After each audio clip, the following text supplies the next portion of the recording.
Hello students, how are you? Hope doing well.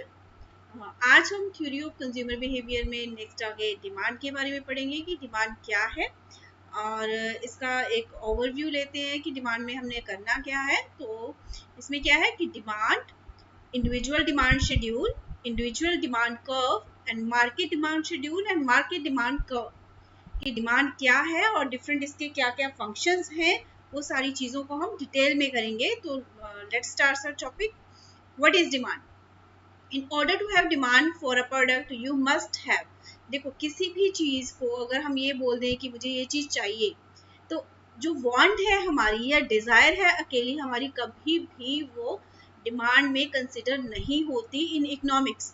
Economics में demand को consider करने के लिए ज़रूरी है कि हमारे पास एक तो डिज़ायर का होना कि किसी चीज़ को लेने की इच्छा है। वांट है कि do you want the product, कि आपको एक कार चाहिए, ठीक है। डिजायर है सबसे पहले जो जरूरी है। सेकंड है एबिलिटी, कि उस चीज को परचेज करने के लिए do you have the money to get it, कि आपके पास इतना पैसा है कि उसको आप परचेज कर सके, ठीक है। उस एबिलिटी का होना जरूरी है। And demand is the desire to earn something and the ability to pay for it, कि डिजायर हो सबसे पहले इंपॉर्टेंट है उस चीज को लेने के लिए।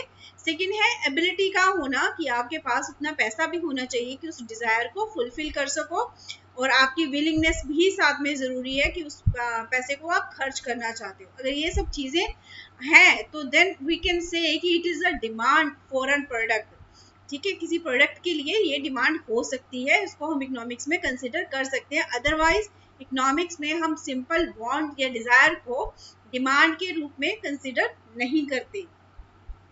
सेकेंड है demand function. Next, demand function. Demand function है जो वो रिलेशनशिप को शो करता है, किस चीज के रिलेशनशिप को, कि किस कमोडिटी के लिए हम डिमांड कर रहे हैं। जिस कमोडिटी की डिमांड है पर डिफरेंट जो उसके डिटर्मिनेंट्स हैं किस तरह से असर डालते हैं, उसके ऊपर इफेक्ट डालते हैं, तो वो जो रिलेशनशिप हम पढ़ते हैं या स्टडी करते हैं वो क्या होता है, डिमांड फंक्शन। डिमांड फंक्शन को हम dx के साथ डिनोट करते हैं and f is a function. Function किन किन चीजों का है, कि किन किन चीजों को हम देखते हैं जब डिमांड फंक्शन की बात करते हैं। तो first one is px। px क्या है? px the price of the good itself, कि वो जो प्रोडक्ट जिसकी हम डिमांड कर रहे हैं उसकी प्राइस क्या है, उस प्राइस का भी असर है जो वो डिमांड के ऊपर आता है। डिमांड इफेक्टेड होती है due to the price of the good, कि गुड की अपनी प्राइस क्या है, प्राइस कम है ज्यादा है तो उसी के अकॉर्डिंग उसकी डिमांड है उसके ऊपर भी असर आएगा। देन है POG. POG price of other goods, दूसरी जो गुड्स हैं उनका प्राइस भी, जो पर्टिकुलर जिस गुड की डिमांड हम कर रहे हैं उसके ऊपर भी असर आता है। किस तरह से? देखो, price of complementary goods. Complementary goods होती है, आगे डिटेल में भी जाएंगे इसमें, लेकिन आज सिर्फ थोड़ा सा पढ़ेंगे इसको कि कॉम्प्लीमेंट्री गुड्स क्या होती है। वो कॉम्प्लीमेंट्री गुड्स होती है जो एक गुड की नेसेसिटी को कंप्लीट करने के लिए हमें दूसरी चीज रिक्वायर्ड होती है, जैसे लाइक पेन एंड इंक। देखो, अकेला पेन तो आपका चलेगा नहीं, उसके लिए हमें इंक चाहिए, तो इंक क्या है, साथ में कॉम्प्लीमेंट्री गुड्स है।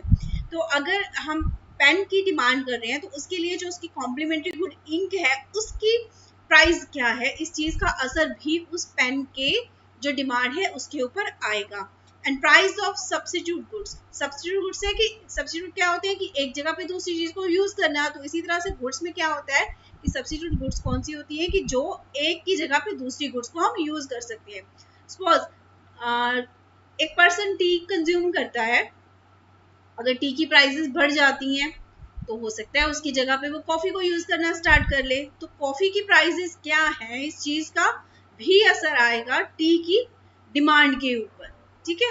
तो डिफरेंट जो अदर गुड्स हैं उनकी प्राइसेस क्या है उसका असर भी डिमांड के ऊपर है। तो देयरफॉर वी कैन से कि demand is a function of POG, price of other goods. Then है Y of the Y.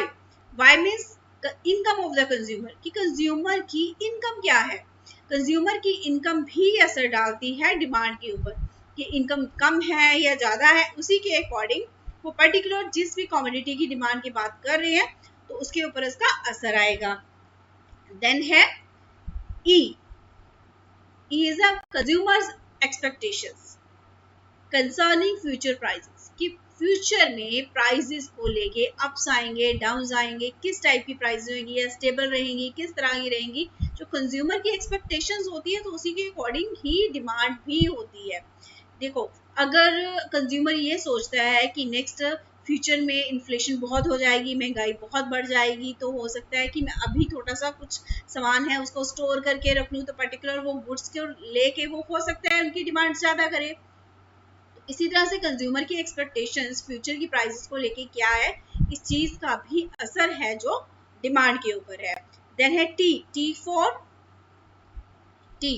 T for consumers taste और प्रेफरेंसेस, कि वो किन चीजों को प्रेफर करता है, कंज्यूमर के टेस्ट क्या है, वो क्या चाहता है, क्या सोचता है, उन सब चीजों का भी असर आता है किसी पर्टिकुलर गुड की डिमांड के ऊपर। देन यू फॉर है अनप्लान्ड फैक्टर्स, कुछ फैक्टर्स ऐसे होते हैं जो प्लानिंग में नहीं होते, हमने सोचे नहीं होते कि हम इन चीज़ों को इस तरीके से करेंगे, तो अनप्लान्ड फैक्टर्स भी बहुत ज़्यादा असर डालते हैं डिमांड के ऊपर।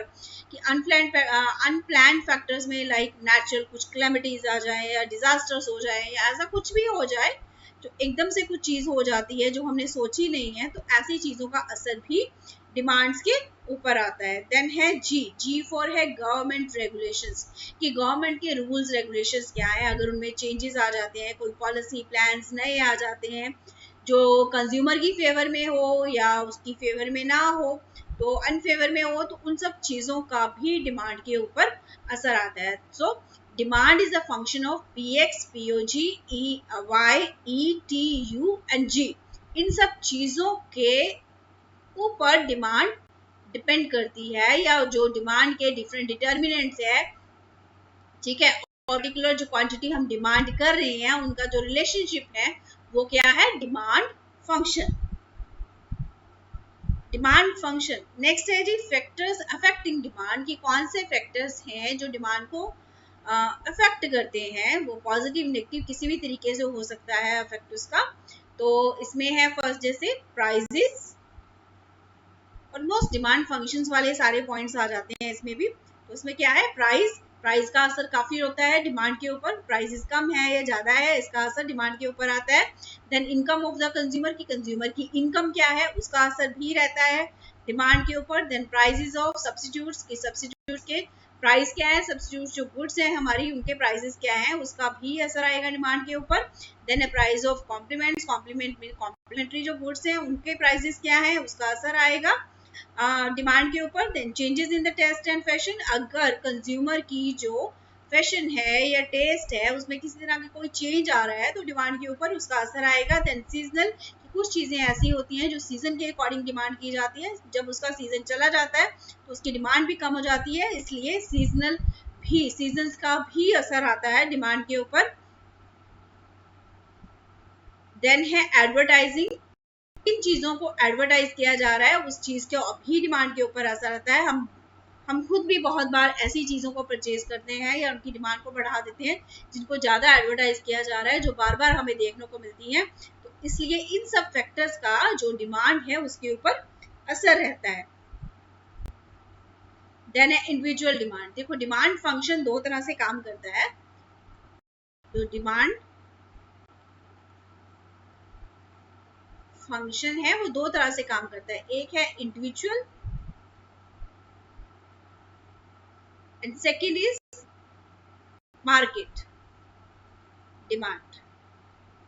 तो पहले हम इंडिविजुअल डिमांड को समझते हैं कि क्या चीज है। इंडिविजुअल क्या होता है, इंडिविजुअल मींस सिंगल, एक अकेला पर्सन है जो, तो एक अकेला पर्सन उसकी डिमांड की बात करते हैं कि individual demand is the demand for a good और a service by a single consumer. जब एक अकेला सिंगल कंज्यूमर किसी गुड के लिए या किसी सर्विस के लिए डिमांड करता है तो हम उसको क्या नाम देते हैं, इंडिविजुअल डिमांड।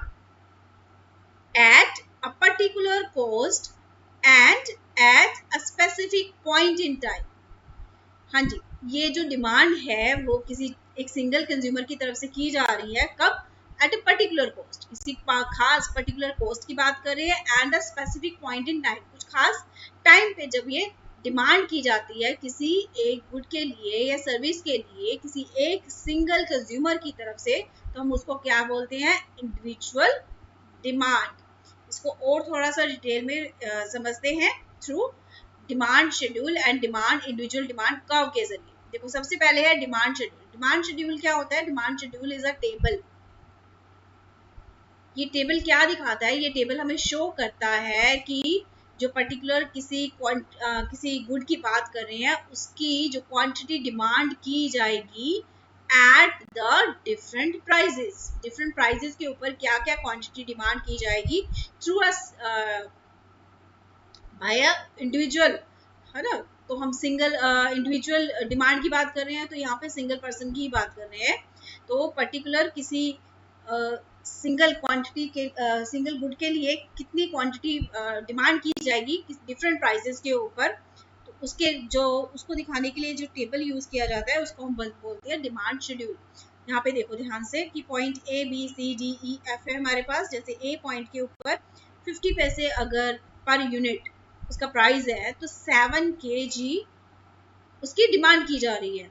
एंड अगर प्राइसेस बढ़ के बी पॉइंट के ऊपर 1 रुपये हो जाता है, तो उसकी जो डिमांड है वो 5 kg की है।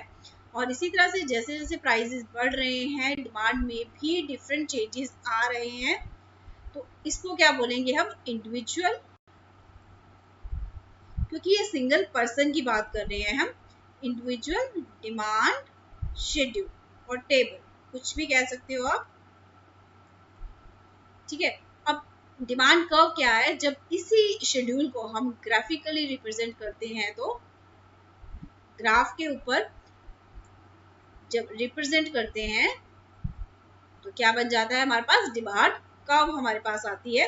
तो उसी चीज को हम लेते हैं, यहाँ पे ओ एक्स एक्सिस है जो, उसके ऊपर क्वांटिटी ऑफ एक्स लिया है, और वाई एक्सिस के ऊपर हमने प्राइजेस ऑफ एक्स लिया है।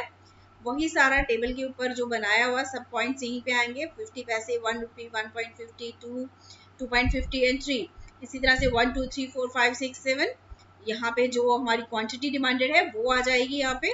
अब जैसे ए पॉइंट के ऊपर था हमारा 50 पैसे पे कितना डिमांड कर रहे हैं हम, 7 kg का, राइट।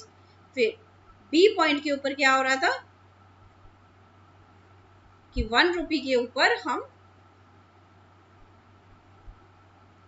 5 kg है जो उसकी डिमांड कर रहे हैं। देन सी पॉइंट के ऊपर है हमारे पास 3.5, डी पॉइंट के ऊपर 2.5, ई पॉइंट के ऊपर है हमारे पास 1.5 एंड एफ पॉइंट पे है हमारे पास 1।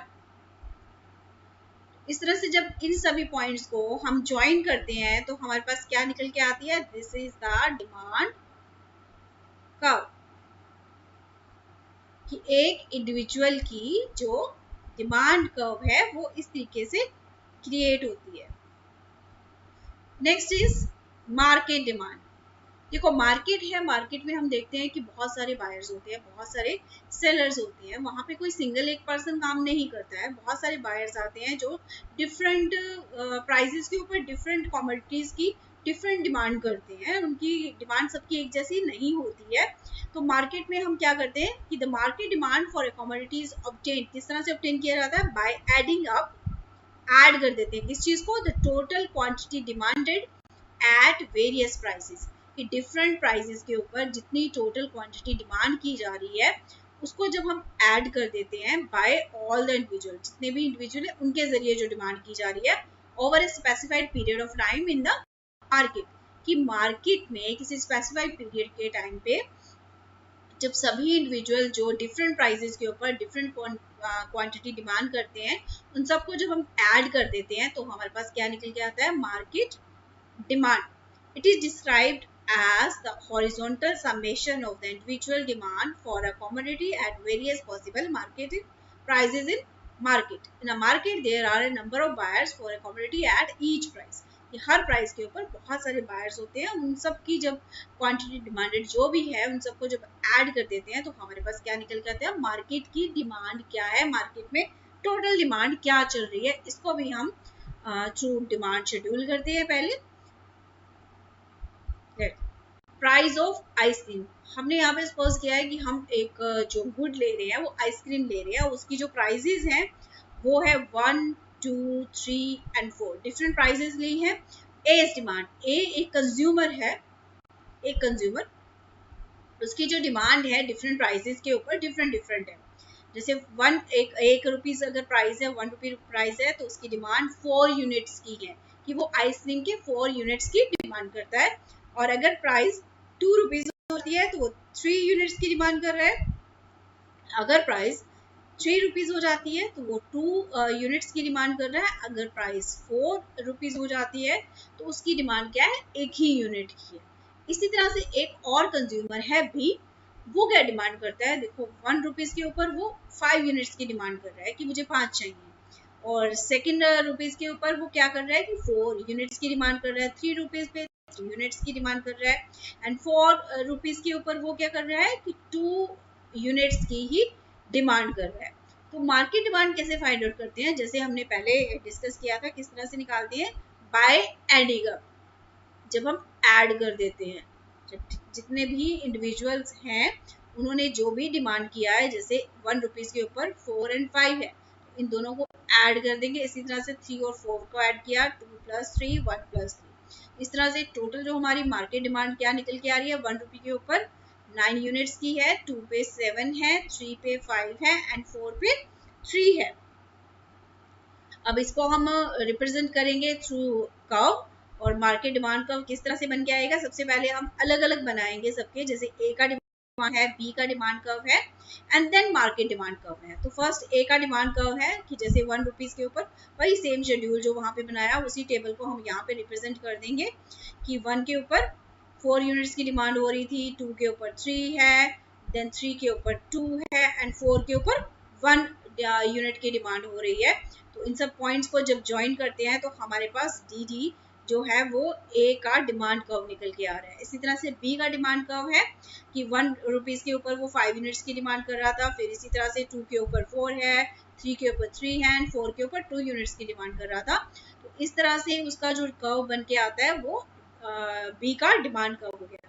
और जब मार्केट डिमांड कर्व की बात करते हैं तो हम क्या करेंगे कि इन दोनों को ज्वाइन करके जो हमने शेड्यूल बनाया था ये वाला, दिस वन 9753 वाला जो क्वांटिटी डिमांडेड है उसको हम लेंगे, ठीक है, 3579 वाला। तो यहाँ पे क्या है कि 1 रुपीज के ऊपर टोटल कितनी थी, 9 थी, 2 के ऊपर 7 है, 3 के ऊपर 5 है एंड 4 के ऊपर 3 यूनिट्स की डिमांड की जा रही है। और जब इन सब पॉइंट्स को हम ज्वाइन करते हैं तो हमारे पास क्या निकल के आता है, मार्केट डिमांड कर्व। तो इस तरह से हमारे पास मार्केट डिमांड कर्व निकल के आती है। आई होप कि समझ में आया होगा। थोड़ा सा इसको रिवाइज कर लेते हैं कि क्या क्या चीजें हमने आज पढ़ी हैं। देखो सबसे पहले हम डिमांड को समझा है कि डिमांड क्या है। डिमांड इकोनॉमिक्स में तभी कंसीडर होती है जब उसके लिए हमारे पास डिजायर हो, एबिलिटी हो किसी चीज को खरीदने के लिए, जिस चीज को हम डिजायर, जिस चीज की हम डिजायर कर रहे हैं कि सपोज जैसे कार की डिजायर कर रहे हैं तो उसके लिए हमारे पास पैसा भी होना जरूरी है उसको खरीदने के लिए। अगर ये एबिलिटी होगी हमारे पास, विलिंगनेस होगी, तभी हम उसको इकोनॉमिक्स में demand as a demand consider करेंगे। डिमांड फंक्शन है रिलेशनशिप किस चीज का, जो क्वांटिटी डिमांड की जा रही है और उसके जो डिफरेंट डिटर्मिनेंट्स है उनके बीच में जो रिलेशनशिप है उस चीज को शो करता है डिमांड फंक्शन। तो डिमांड फंक्शन है function of the prices of the goods itself, prices of other goods, income of the consumer and expectations of the consumer, taste and preferences of the consumer and unplanned जो factors हैं वो वाले, and G for the government regulation जो है, इन सब चीजों के ऊपर डिपेंड करती है डिमांड फंक्शन। ऐसे बहुत सारे फैक्टर्स हैं जो डिमांड को अफेक्ट करते हैं, ऑलमोस्ट वही सारे हैं जो फंक्शंस में हमने डिस्कस किया है। तो बेसिकली डिमांड फंक्शन दो तरह से काम करता है, एक है individual demand and second is market demand. Individual demand है एक सिंगल पर्सन की डिमांड है जो पर्टिकुलर किसी स्पेसिफिक पॉइंट पे पर्टिकुलर कॉस्ट के ऊपर, प्राइस के ऊपर जो डिमांड एक सिंगल कंज्यूमर करता है उसको हम इंडिविजुअल डिमांड कहते हैं। और इस डिमांड को थ्रू शेड्यूल ये टेबल और ग्राफिकल रिप्रेजेंटेशन भी हम इसको दिखा सकते हैं। सेकेंड है मार्केट डिमांड। मार्केट डिमांड में क्या है कि हम जितने भी इंडिविजुअल एक मार्केट में एक्टिव होते हैं उन सब की जो क्वांटिटी डिमांडेड किसी पर्टिकुलर कमोडिटी को लेके है at a particular period of time पे और प्राइजेस वेरियस प्राइजेस के ऊपर, तो फिर उन सबको जब हम ऐड कर देते हैं सभी कंज्यूमर्स की डिमांड को, तो हमारे पास निकल के आती है market demand. And market demand को अभी हम थ्रू टेबल दिखाते हैं और टेबल में ए और बी दोनों का डिमांड लेके उन दोनों को जब प्लस कर देते हैं तो हमारे पास मार्केट डिमांड निकल के आती है। और इसको हम थ्रू टेबल के जरिए और साथ में ही ग्राफ के जरिए भी इसको दिखा सकते हैं। अब एक क्वेश्चन यहाँ पे राइज होता है, वो क्या है कि हमने सिर्फ 2 ही कंज्यूमर्स क्यों लिए हैं? मार्केट में तो बहुत सारे कंज्यूमर्स होते हैं। देखो अगर 1-2 से ज्यादा और ले लेते तो हमें उनको दिखाना टेबल पे या ग्राफ पे उतना ही मुश्किल हो जाता, उस चीज को एनालाइज करना उतना ही मुश्किल हो जाता। इसलिए इस चीज को इजी रखने के लिए हम जस्ट 2 ही जो कंज्यूमर है उनको यहाँ पे ऐड करके दिखा रहे हैं।